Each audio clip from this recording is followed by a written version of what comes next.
The command pattern can be useful when working with commands. So why would you use the command design pattern? You can do and undo an action.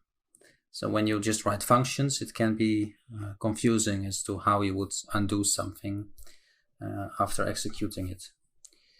And you can also track the commands in time.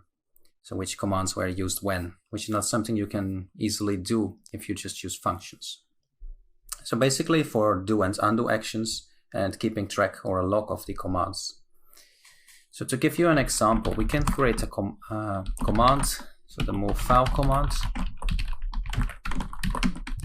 We need to define a constructor, and we can move the file from the source to the destination.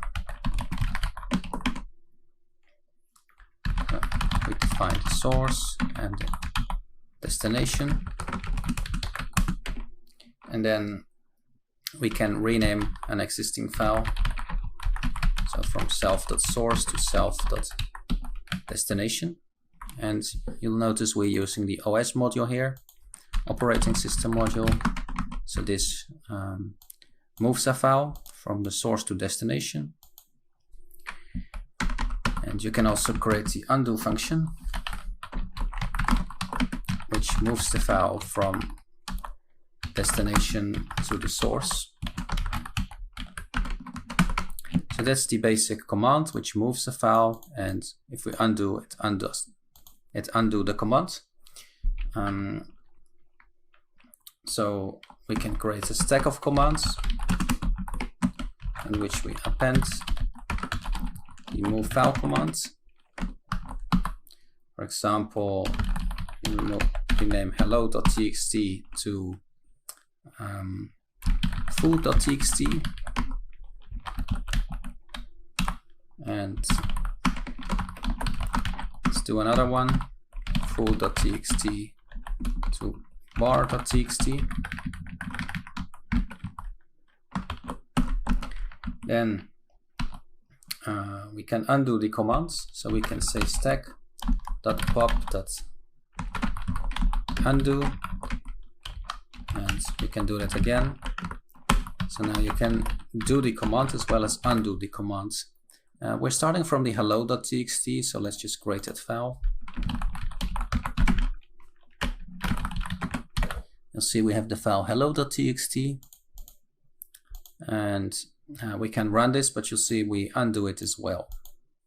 So let's see what happens. You'll see nothing seems to have changed, and that's because of the undo. So if we comment this out, you'll see the file is bar.txt. File has become bar.txt. There is no hello.txt anymore. That's because it runs this command, hello and foo. It renames the hello.txt file to foo.txt. Then it runs the next command, so it renames foo.txt to bar.txt, and then it exits. However, we can undo it, and we'll rename the file again to hello.txt because that is the starting point. And you'll see it will rename to hello.txt to foo.txt, then foo.txt to bar.txt, and then it will undo, so it will be foo.txt again. If you run the program, you'll see we have one text file called foo.txt. So using a stack like this, you can add commands which you can do and undo.